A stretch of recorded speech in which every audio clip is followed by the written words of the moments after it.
Guys, may pandulong pala tayo dito guys. Di ko napakita kung paano ko minarin ito guys. Bali nagmarinate ako dito guys ng isang kutsarang cornstarch saka isang kutsarang arena.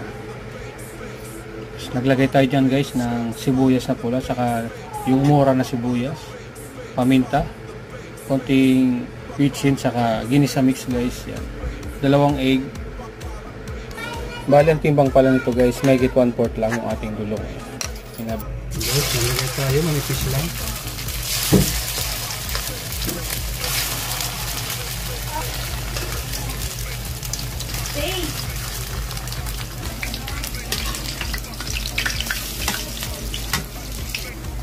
So guys, golden brown na guys yung ating okoy guys. Dulong pala guys, dulong. Tortan dulong guys.